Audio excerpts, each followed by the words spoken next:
সাল্লাল্লাহু আলাইহি ওয়াসাল্লাম সাইয়্যিদুল আইয়াম ইয়াউমুল জুমআহ। জুমার দিন এটা সপ্তাহের 7 দিনের মাঝে শ্রেষ্ঠ একটি দিন।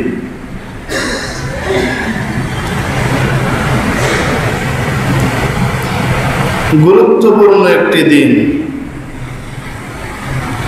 এই দিনের কিছু করণীয় সুন্নত আমল নবীজি শিখিয়েছেন। জুমার নামাজের একটা সুন্নত আমল এই দিনের গোসল করা। কি করা? গোসল করা। হযরত ওমর মিম্বরে দাঁড়ান, মুহাজির সাহাবী এসেছেন, জিজ্ঞেস করলেন সময় এখন কত? ওযর পেশ করলেন, ব্যস্ত ছিলাম, ওযু করে দ্রুত চলে আসলাম। হযরত ওমর বললেন, শুধু ওযুই? আপনি কি জানেন না আল্লাহর নবী বলেছেন জুমার দিনে গোসল করা? ইযা আতাকুম ইয়াউমাল জুমআহ ফালিয়াগতাসিল। জুমার দিন আসলে গোসল করো, জুমার দিন গোসল করো। এটা একটা সুন্নত আমল। 2 নাম্বার, আল্লাহর নবী বলেন মেসওয়াক করা এটা একটা সুন্নত আমল। قال رسول الله صلى الله عليه وسلم لولا أن أشق على أمتي لأمرتهم بالسواك عند كل صلاة وفي رواية عند كل وضوء। আল্লাহর নবী বলেন, আমার উম্মতের জন্য যদি কষ্টকর না হতো, প্রত্যেক নামাজের সময় কিংবা প্রত্যেক ওযুর সময় মেসওয়াকের হুকুম করে দিতাম। মেসওয়াকের অনেক ফায়দা, সবচাইতে গুরুত্বপূর্ণ ফায়দা মরণের সময় কালিমা নসিব। মরণের সময় কালিমা নসিব। ব্রাশ করা সুন্নত পরিপন্থী নয় বা ইসলাম নিষেধ করে না, কিন্তু মেসওয়াক রাখেন। দাঁতের অনেক উপকার, মেসওয়াক নিয়মিত করলে দাঁতের অনেক বড় উপকার। মাড়ি শক্ত হবে, পোকামাকড় দূর হবে, দুর্গন্ধ দূর হবে, মরণের সময় কালিমা নসিব হয়ে যাবে। মেসওয়াক করা, বিশেষ করে জুমার দিন লোক সমাগম বেশি থাকে, সংখ্যায় কম হলেও কিছু মানুষের স্বভাব এমন, ঠিক মতো মুখ পরিষ্কার করে না, মুখে দুর্গন্ধ। 3 নম্বর, জুমার দিনের সুন্নত আমল পায়ে হেঁটে জুমায় হাজির হওয়া, পায়ে হেঁটে আসা। গাড়ি থাকলো, গাড়িতে না এসে পায়ে হেঁটে আসা। যদি মসজিদ দূরে হয় ভিন্ন কথা, পায়ে হেঁটে মসজিদে ঢোকা। 3 নম্বর, পায়ে হেঁটে মসজিদে ঢোকা। 4 নম্বর, বাসা থেকে ওযু করে আসে, বাসা থেকে ওযু করে আসে। 5 নম্বর, মসজিদে ঢোকার সময় 5টা সুন্নত, বের হওয়ার সময় কয়টা সুন্নত? বিসমিল্লাহ পড়া, দুরূদ শরীফ পড়া, দোয়া পড়া, ডান পা দিয়ে ঢোকা, ইতিকাফের নিয়ত করা, সুন্নত তরিকায় মসজিদে প্রবেশ করা। 6 নম্বর, মসজিদে ঢোকার পরে ইমাম যদি মিম্বরে না বসে, এখনো হাতে সময় আছে। যদি মিম্বরে না বসে এখনো হাতে কি আছে? সময় আছে। 2 রাকাত তাহিয়াতুল ওযু, 2 রাকাত তাহিয়াতুল মসজিদ, এক নিয়ত পড়া যায় 4 রাকাত। মনে মনে নিয়ত থাকলো, আবার 2 রাকাত করেও পড়া যাবে। 7 নম্বর, মসজিদে ঢোকার পরে হাতে সময় থাকলে এবার একটু কোরআনে কারীম তেলাওয়াত করেন। কোরআনে কারীম আফদলুল ইবাদাতি তিলাওয়াতুল কোরআন। কোরআন তেলাওয়াত সর্বোত্তম ইবাদত। কোরআন তেলাওয়াত না পারলে কিছু নফল নামাজ, কিছুক্ষণ জিকির করেন, কিছু নফল নামাজ পড়েন। 8 নাম্বার, খুতবা যখন শুরু হয়ে যাবে জবান বন্ধ, একেবারে নীরব, কোনো কথা বলা যাবে না, মনোযোগ দিয়ে কথাগুলো শোনা। খুতবা, আসল খুতবা তো হচ্ছে আরবি খুতবা, কিন্তু আমরা বুঝি না বিধায় বাংলা দেওয়া হচ্ছে। তাইলে কি এ সময় কথা বলা যাবে, নামাজ পড়া যাবে? এটাই তো আমাদের জন্য খুতবা। আরবিটা তো নবীজির যুগে ছিল সুন্নত হিসাবে বলতেছে, কিন্তু আমরা বুঝতেছি কোন ভাষা? বাংলা ভাষা। খুতবার মর্ম, কোরআনের হাদিসের ব্যাখ্যাগুলো বাংলায়, এটাই তো আমাদের জন্য আসল খুতবা। কি কথা ঠিক না বেটি? তো এই সময় কিছু ভাইয়েরা আছে, এরা মানতে চায় না। ওই যে ইউটিউব বক্তার বয়ান শুনছে, এখন এরপরেও যদি আপনি আপনার মন মতো আমল করেন, নিচে খালি আছে, উপরে খালি আছে, ওখানে গিয়ে পড়েন। অন্তত যেখানে আলোচনা হয়, এই মজমা যেন কোনো বিশৃঙ্খলা সৃষ্টি না হয়। কোরআন তেলাওয়াত ভালো কাজ, সর্বোত্তম আমল। এখন আপনি কোরআন তেলাওয়াত করতেছেন, পাশে একজন ঘুমাইতেছে, ঘুমের ডিস্টার্ব, বলেন এভাবে কোরআন তেলাওয়াত করলে সওয়াব হবে না গুনাহ হবে? সওয়াব হবে না গুনাহ হবে? তাইলে ওরা যদি প্রশ্ন করে, নামাজই তো পড়তেছি, নিষেধ কেন? নামাজই তো পড়তেছি, নিষেধ কেন? তো কোরআন তেলাওয়াতই তো করতেছে, নিষেধ কেন? জুমার নামাজে মসজিদে ঢোকার পরে মনোযোগ দিয়ে, 8 নাম্বার, মনোযোগ দিয়ে কথাগুলো শোনা। মোবাইল সাউন্ড বন্ধ, ডানে বামে কাহারোর সঙ্গে কোনো কথা বলা নয়, নীরবভাবে কথাগুলো শোনা। নামাজের অপেক্ষায় থাকা। খুতবা শোনা ওয়াজিব, খুতবা শোনা। জুমার দিনের গুরুত্বপূর্ণ আরেকটি আমল, 9 নম্বর আমল, সূরাতুল কাহাফ তেলাওয়াত করা। এর সময় জুমার আগে হইলে ভালো, না হয় সূর্য ডুবার আগ পর্যন্ত পড়া যায়। সূরা কাহাফ পড়বে। জুমার দিন আল্লাহ তাকে একটা নূর দান করবেন, ওই নূর আগামী জুমা পর্যন্ত জ্বলতে থাকবে। নূর এ অবস্থায় মারা যাবে, ওই নূরের আলোতে পরকাল পাড়ি দিয়ে আল্লাহর জান্নাতে চলে যাবে। সূরাতুল কাহাফ জুমার দিনের গুরুত্বপূর্ণ একটা আমল। যারা নিয়মিত করবে, আল্লাহ তাদেরকে দাজ্জালের ফিতনা থেকে হেফাজত করবেন। সুবহানাল্লাহ। জুমার দিনের 10 নম্বর আমল, দুরূদ শরীফ, বেশি বেশি দুরূদ শরীফ সাল্লাল্লাহু আলাইহি ওয়াসাল্লাম।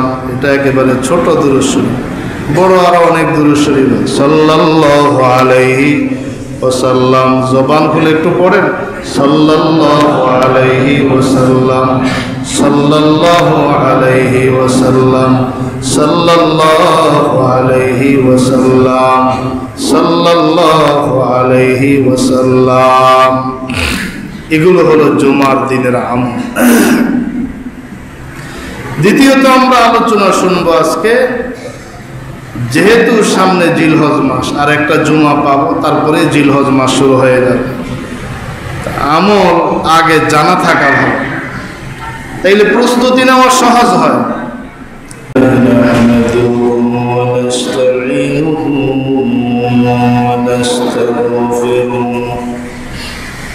نؤمن به ونتوكل عليه ونعوذ بالله من شرور أنفسنا ومن سيئات أعمالنا من يهده الله فلا مضل له ومن يضلل فلا هادي له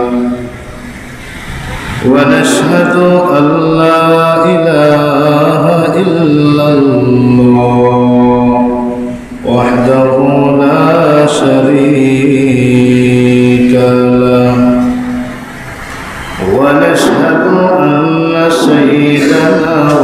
سندنا وحبيبنا ومولانا محمدا عبده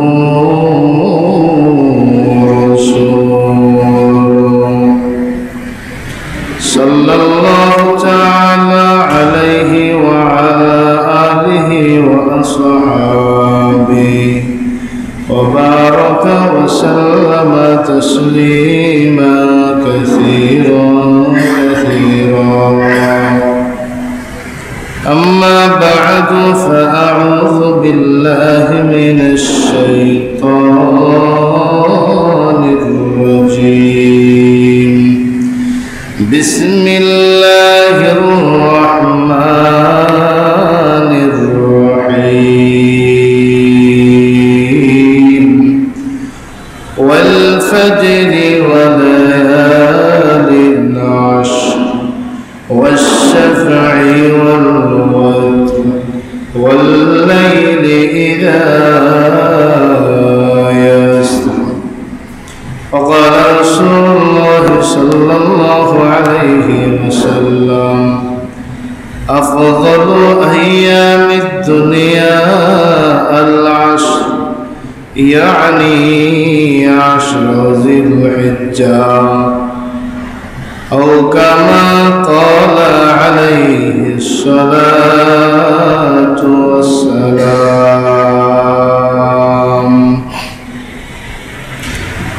हर लहज़े मोमिन के नई शान नई आन, हर लहज़े मोमिन के नई शान नई आन।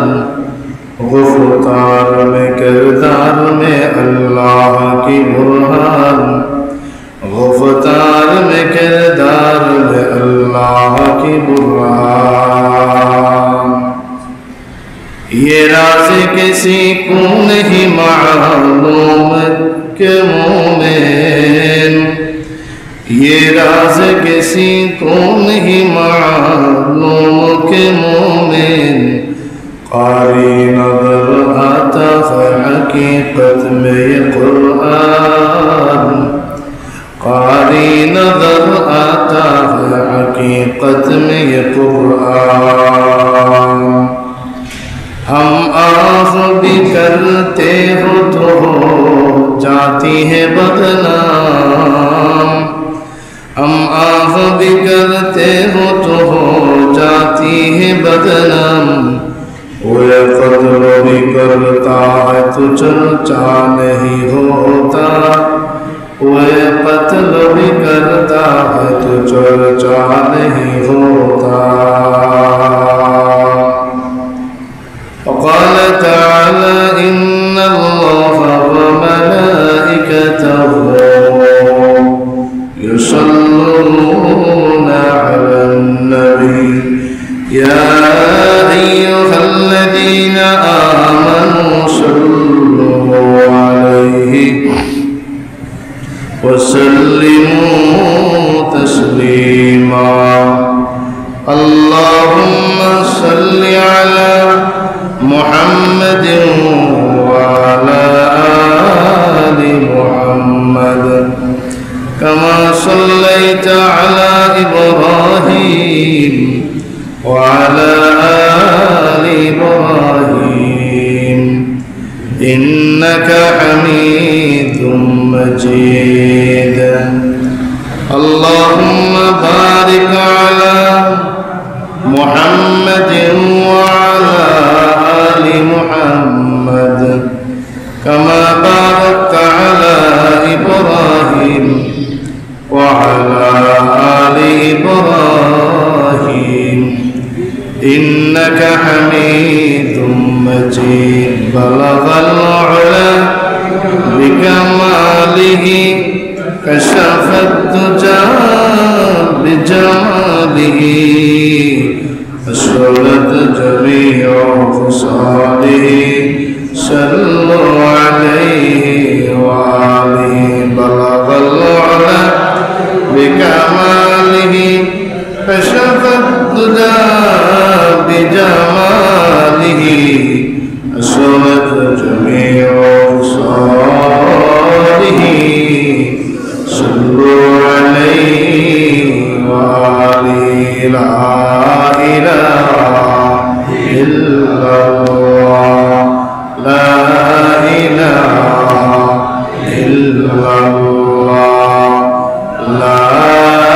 ইলাহা ইল্লাল্লাহ লা ইলাহা ইল্লাল্লাহ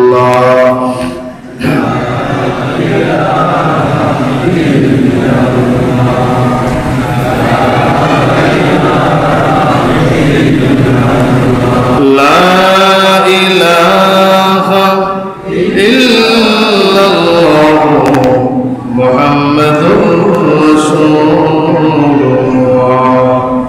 সাল্লাল্লাহু আলাইহি ওয়াসাল্লাম আস্তাগফিরুল্লাহাল্লাযী লা ইলাহা ইল্লা হুয়াল হাইয়ুল কাইয়্যুম ওয়া আতুবু ইলাইহি লা হাওলা ওয়া লা কুওয়াতা ইল্লা বিল্লাহিল আলিয়্যিল আযীম। আলহামদুলিল্লাহ, সপ্তাহের শ্রেষ্ঠ দিন জুমার দিন, 16ই মে,